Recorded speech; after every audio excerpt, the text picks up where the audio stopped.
Morning. कल हम लोग फिजिक्स देखे हुए थे। आज हम लोग फिजिक्स का एक टॉपिक उठाते हैं, सदिश और अदिश राशियाँ। तो सबसे पहले हम लोग जानते हैं कि भौतिक राशि क्या है। तो कहता है कि भौतिक के नियम में प्रयुक्त होने वाले पद को हम भौतिक राशियाँ कहते हैं। यानी भौतिकी के किस में नियम में जो पद का प्रयोग किया जाता है उसी को भौतिक राशि कहा जाता है। जैसे बल, वेग या ऊर्जा, और भी कोई भी पद हो जो भौतिकी में यूज किया जाता है सभी को भौतिक राशि कहा जाता है। यह भौतिक राशियाँ दो तरह की होती है। देखिए, अदिश राशि और एक सदिश राशि। तो पहले हम जानते हैं अदिश किसे कहते हैं। तो वैसी भौतिक राशियाँ जिसमें केवल और यदि केवल परिणाम की जानकारी हो उससे हम अदिश राशि कहते हैं। जबकि वैसी राशियाँ जिसमें परिणाम के साथ साथ दिशा का भी ज्ञान हो उसे हम क्या कहते हैं, सदिश राशि कहते हैं। यानी परिणाम और दिशा दोनों की जानकारी उपलब्ध हो। जैसे देखिए, यहाँ पे अगर हम बात करते हैं तो कितना लिखे हैं, 5 न्यूटन उत्तर, यानी 5 न्यूटन उत्तर, यानी उत्तर दिशा में 5 न्यूटन का बल लग रहा है। तो मतलब कि यहाँ यह दिशा को प्रेजेंट कर रहा है और यह 5 न्यूटन परिमाण को प्रदर्शित कर रहा है। जबकि केवल अगर अदिश की बात किया जाए तो 5 किलोमीटर या 5 किलोमीटर से हमें यह नहीं पता चलता है कि उत्तर, पूर्व, पश्चिम, नीचे या ऊपर कहाँ जाना है, केवल 5 मीटर से है। और कोई केवल 5 मीटर का तो हम कैसे पता करेंगे कि भाई कहाँ जाना है।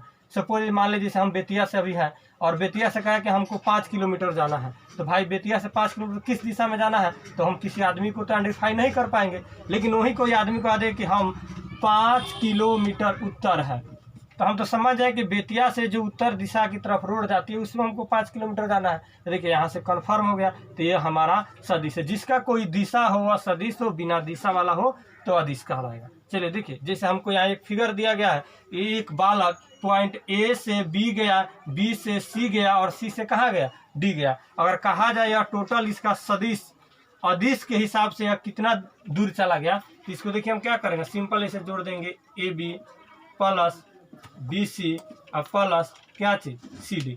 और देखिए ए बी का दूरी कितना है, 2 मीटर, प्लस बी सी का दूरी कितना है, 1 मीटर, प्लस सी डी का दूरी कितना है, 7 मीटर। टोटल जो है कितना, 10 मीटर, यानी वह 10 मीटर चला गया। लेकिन वही अगर बात किया जाए इसी को अगर सदिश के हिसाब, एक दिशा के हिसाब से देखा जाए तो देखिए, अब हमसे कोई पूछे कि ये से लड़का कहाँ गया है, डी, तब यहाँ पे एक एरो देंगे, मतलब एक दिशा बताएंगे कि ए से वह डी की तरफ गया है, पूरा दिशा। तो देखिए गया कैसे होगा, सबसे पहले ए से गया होगा कहाँ पे, बी पर, तो ए प्लस बी का एरो ऐसे हो जाएगा। और फिर बी से कहाँ गया, सी, तो फिर यह एरो दिखाएगा कि बी से शुरू हुआ और सी तक गया।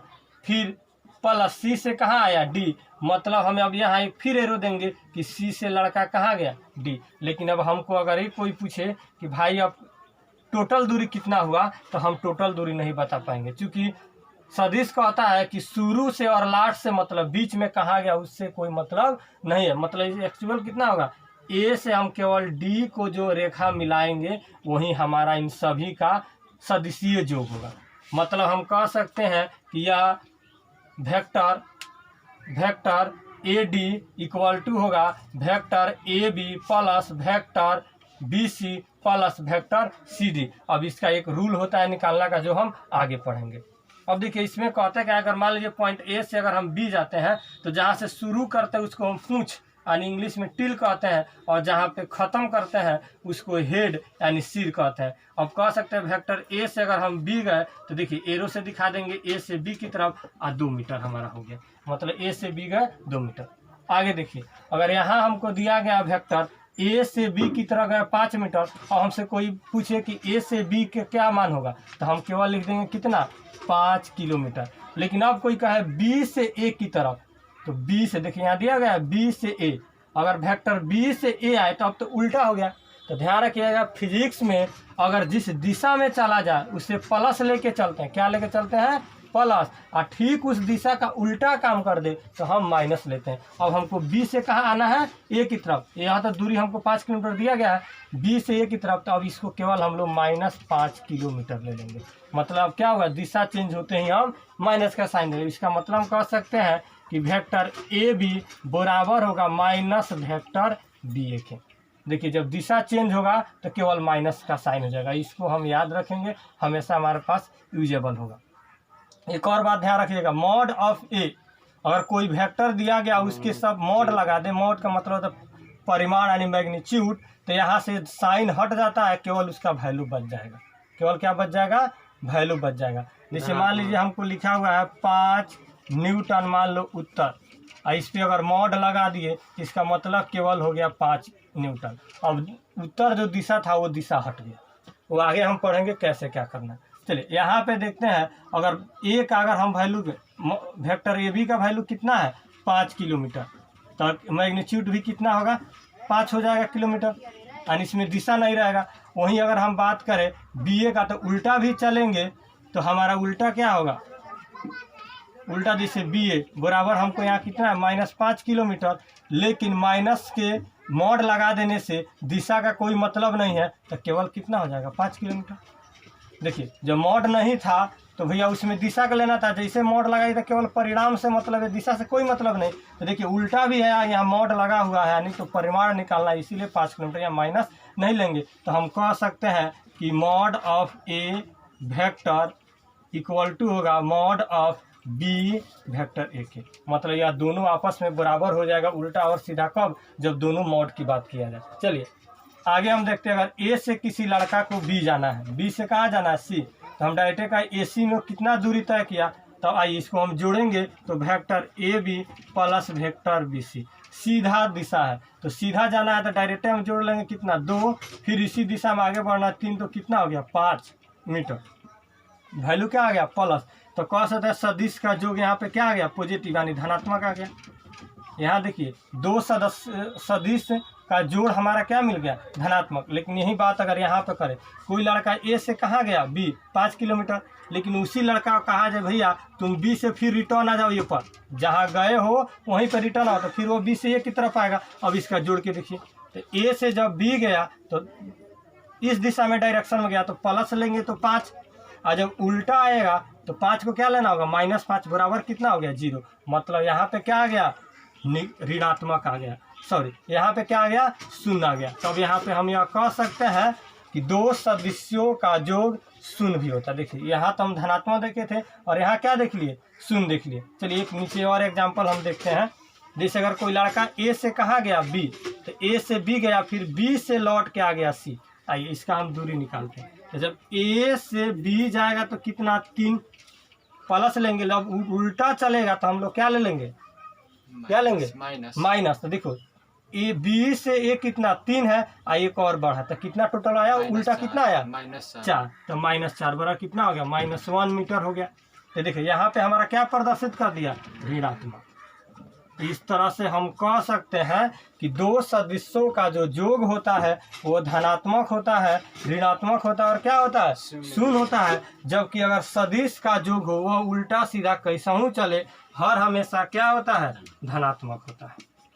चलिए अब हम बात करते हैं सदिश के योग के त्रिभुज के नियम। यह नियम बहुत इंपॉर्टेंट है कि कोई भी सदिश का योग जब निकालते हैं तो त्रिभुज के नियम का पालन करता है। जैसे देखिए कोई लड़का ए से अगर हम बी जाए, देखिए ए से कहाँ गया? बी, तो यहाँ टील हो गया, यहाँ हेड हो गया, फिर हेड से हम टील को शुरू करेंगे, तो बी से कहाँ चला गया? सी। अब इसका योग निकालना हो तो हमको कोई कहे कि vector A B plus vector B C बराबर क्या होगा? देखिए ए से हमको लास्ट, शुरू से कहाँ जाना है? अंतिम। तो शुरू से अंतिम जैसे ही हम एरो मिला देंगे, तो एरो से हम क्या पता कर लिए? बराबर हो गया ए सी। मतलब वेक्टर ए सी हम कह सकते हैं vector A C equal to कितना होगा? Vector A B plus vector क्या चीज़ के? बी सी के। यानी जहाँ से अगर यहाँ से चलना शुरू किए बी और सी, तो हमको शुरू और अंतिम से मतलब, बीच वाले से मतलब नहीं है। वही बात इसी फिगर को दूसरे तरह से हम ऐसे कर सकते हैं कि जैसे मान लीजिए वेक्टर ए और बी, तब देखिए यहाँ पे कहाँ पॉइंट था? हेड पर। इसको चाहे तो हम यहाँ से जो रखा था इसको उठा कर हम यहाँ ला दें, सेम ऐसे हम लोग खड़ा कर दें, क्या हो जाएगा? सी। अब भी हम अगर इसका जोड़ निकालते तो जोड़ जो है वह बीच से ही निकलता। कहाँ से निकलता? यानी यही हमारा जो ए सी था, और मान लो तो ए सी यहाँ पॉइंट ले जाओ, एक यहाँ के मान लेते हैं क्या चीज़, मान लो यहाँ तक पॉइंट अगर डी आता है तो हमारा अब क्या हो जाएगा? यह ए डी बराबर हो जाएगा vector A B plus vector क्या चीज़? ए सी। जो हम आगे सीखेंगे आखिर कैसे होता है। कोई भी अगर त्रिभुज का नियम पालन करता है तो उसको हम ट्रांसफ़र कर सकते हैं, यानी एक जगह से दूसरे जगह ला सकते हैं। लेकिन ध्यान रखना, अगर हेड से उठाएंगे फिर टिल पे आकर रख देंगे। अब यहाँ कोई ना कोई एंगल बनेगा, जिसके बारे में हम लोग अब आगे देखते हैं। अब हमको पढ़ना है सदिश के योग के चतुर्भुज के नियम। अभी जो त्रिभुज के नियम से देखे तो उसे कोई हमको वैल्यू नहीं मिल पा रहा था, तब आइए वैल्यू ज्ञात करने के लिए चतुर्भुज के नियम से देखते हैं। देखिए, मान लीजिए अगर कोई वेक्टर ए हो और या दूसरा वेक्टर इससे थीटा डिग्री पर बना हो, तो इन दोनों को जोड़ेंगे तो योगफल क्या होगा। तो हम पहले जानते थे कि योगफल आप कुछ भी कीजिए तो रिजल्टेंट हमेशा इसके बीच से निकलता था। मान लीजिए इसके बीच से जो परिणामी निकला वार हो गया, तो हम कह सकते हैं vector A plus vector B बराबर होगा वेक्टर आर के परिणामी, या कह सकते हैं वेक्टर आर इक्वल टू होगा वेक्टर ए प्लस बी के। अगर दोनों पे हम मॉड चढ़ा दें तो vector R mod of vector R equal to होगा mod of vector A plus कितना बी के। तो इसके लिए फार्मूला हो जाएगा मॉड ऑफ वेक्टर आर के लिए root under A square plus B square plus 2ab cos theta. ये हमारा फार्मूला होगा कब, दो सदिशों के योग का। वही अंतर की बात किया जाए vector A minus vector B का, अगर हमको मॉड निकालना हो तो इसका फार्मूला यही होगा root under A square plus B square minus 2ab cos theta. ठीक है, बाकी अब इस पे हम लोग क्वेश्चन देखते हैं। देखिए, वेक्टर ए माइनस अगर बी निकालना हो तो फार्मूला बस यही रहेगा root under A square plus B square, या प्लस के जगह पे हम क्या कर लेंगे माइनस 2ab कॉस थीटा। ठीक है, लेकिन अब मानिए कि अब हमारा जो यह आर था अब ए के साथ कोई ना कोई एंगल पे है, वो मान लेते हैं एंगल अल्फा हो।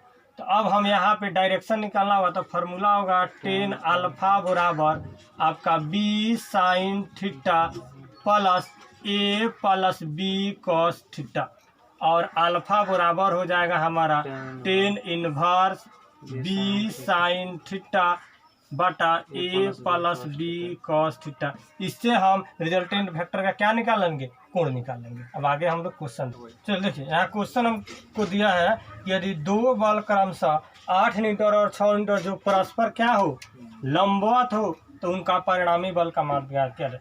देखिए इस क्वेश्चन में देखिए तो वेक्टर ए के जगह पे कितना दिया है 8 न्यूटन, वेक्टर बी के जगह पे कितना दिया हुआ है 6 न्यूटन, और थीटा यहाँ पे कितना दिया है 90। परिणामी बल का मान मतलब हमसे क्या पूछ रहा है vector A plus vector B, यानी magnitude of vector A plus B बराबर कितना होगा रूट अंडर हमारा फार्मूला कितना होता है ए स्क्वायर, तो ए स्क्वायर कितना हो जाएगा 8 का स्क्वायर प्लस बी स्क्वायर, तो बी स्क्वायर कितना हो जाएगा 6 का स्क्वायर प्लस 2ab, तो 2 ए के जगह पे 8 बी के जगह पे 6 गुना कॉस, तो कॉस का वैल्यू कितना है 90, तो कॉस क्या लिख देंगे 90।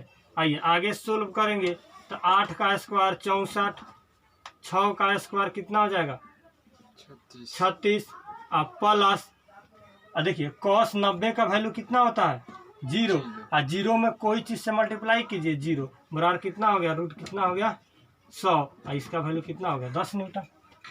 ठीक है, देखिए वहीं अगर क्वेश्चन पूछता कि परिणामी बल के साथ ए के साथ एंगल कितना, परिणामी बल का ए के साथ यानी वेक्टर ए के साथ, तो क्वेश्चन यही रहेगा। अब ए का साथ एंगल होता है, एंगल निकालने का फॉर्मूला कितना था अल्फा इक्वल टू 10 इनवर्स, और देखिए बी, तो बी यहाँ पे कितना हम लिए हैं 6, तो 6 और साइन कितना 90 बटा ए के जगह पे 8 प्लस बी के जगह पर 6 और कॉस कितना 90। अब आइए तो इसका वैल्यू कितना हो जाएगा 10 इनवर्स और 6, इसका वैल्यू 1, साइन का वैल्यू 1 हो जाएगा 90 का 8 प्लस 6 गुना 0, और इसका वैल्यू 0, तो पूरा का 0, तो बराबर कितना हो जाएगा 10 इनवर्स 3/4, क्योंकि इसको 2 से कटा देंगे बस ये हमारा बन गया।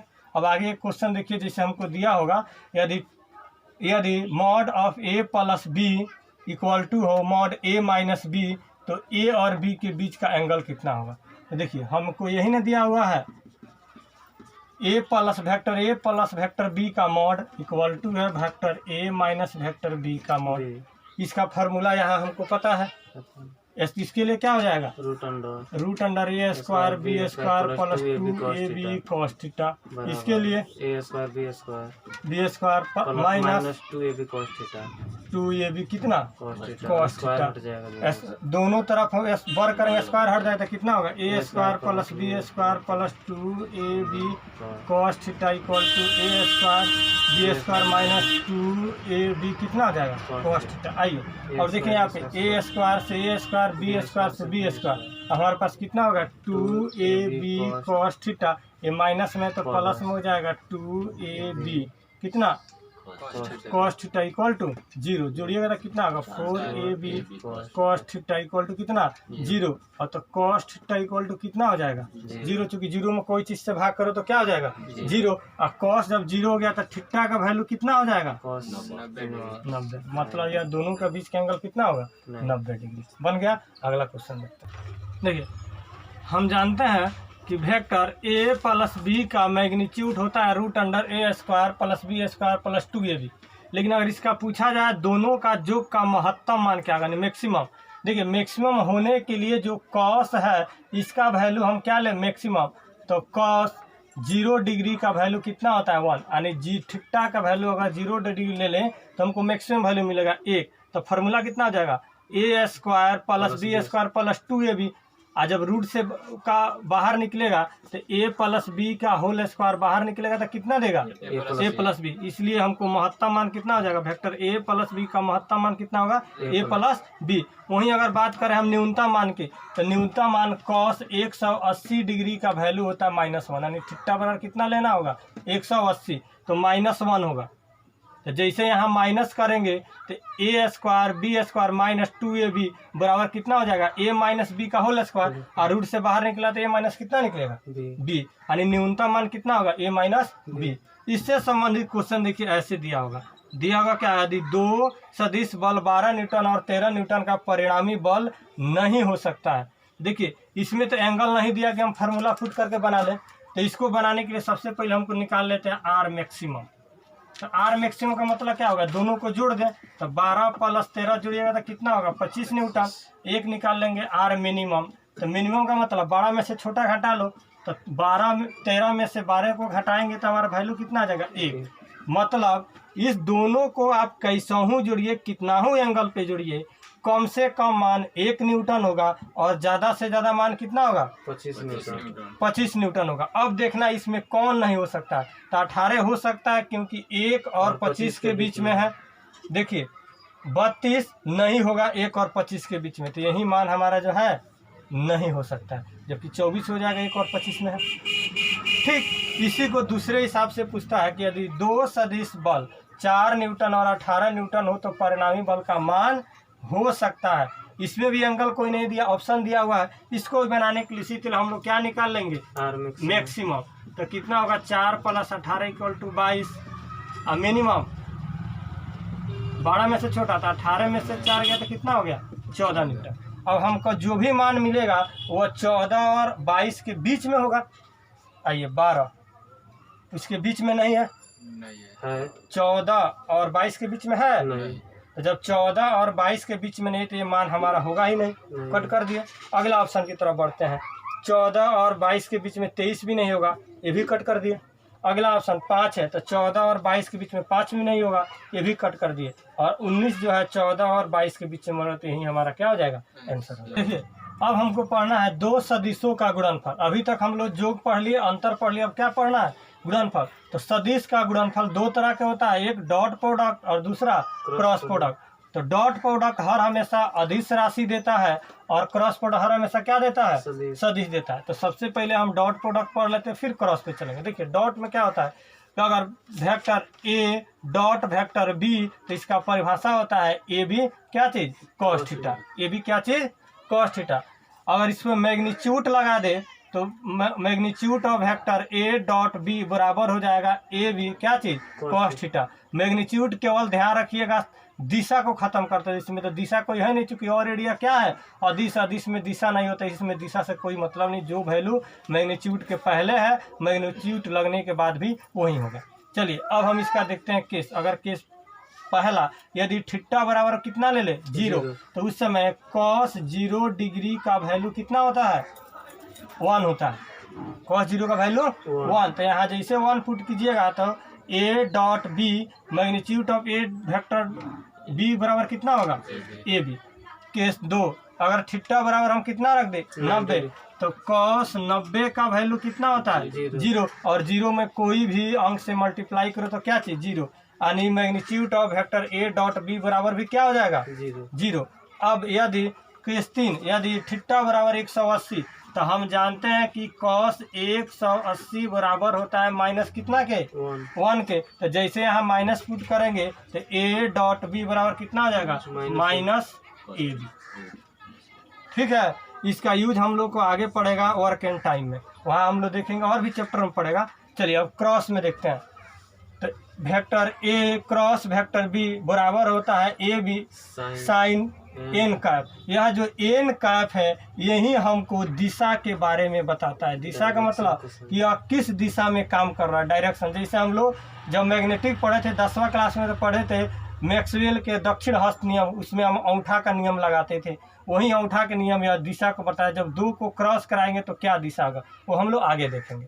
चलिए अगर यहीं से पर मैग्नीट्यूड लगा दे तो magnitude of A cross B बराबर हो जाएगा ए बी साइन थीटा, और दिशा यहाँ से क्या हो जाएगा खत्म हो जाएगा। चलिए अब केस फर्स्ट, यदि थीटा बराबर हो 0 डिग्री तो साइन 0 डिग्री का वैल्यू 0, तो यहाँ पूरा वैल्यू कितना हो जाएगा 0, यानी क्रॉस वैल्यू हमको क्या मिलेगा 0। वहीं केस 2, यदि थीटा बराबर हो 90 तो साइन 90 का वैल्यू कितना होता है 1 होता है। यहाँ 1 पुट करेंगे तो ए क्रॉस बी का वैल्यू कितना हो जाएगा ए बी। वहीं एक अगर केस 3 की बात करते हैं 180, साइन 180 का भी वैल्यू कितना होता है 0 होता है, तो यहाँ भी क्या हो जाएगा 0। ठीक है, इस पे क्वेश्चन देखिए। हाँ देखिए हमारे पास क्वेश्चन दिया हुआ है कि mod of A cross B equal to mod of dot A dot B हो तो थीटा का मान क्या करें ज्ञात करें। देखिए इसका फार्मूला हम लोग पर क्या होता है ए बी क्या चीज साइन थीटा, यानी ए क्रॉस बी का मैग्नीट्यूड निकाले तो उसका फार्मूला होता है ए बी साइन थीटा बराबर। वहीं अगर डॉट में ए डॉट बी का मैग्नीट्यूड का फार्मूला कितना होता है ए बी कॉस थीटा। देखिए यहाँ ए बी से ए बी क्या हो गया कट गया, यहाँ बच गया क्या चीज साइन थीटा, या कॉस को इधर हम भागा कर दे इधर क्या बच जाएगा 1, और sine theta by cos theta बराबर कितना होता है टेन थीटा का वैल्यू कितना हो गया 1। हम जानते हैं टेन थीटा तो 1 का वैल्यू कितना होता है 10 45, यहाँ थीटा बराबर कितना हो गया 45 डिग्री। बस हमारा काम बन गया।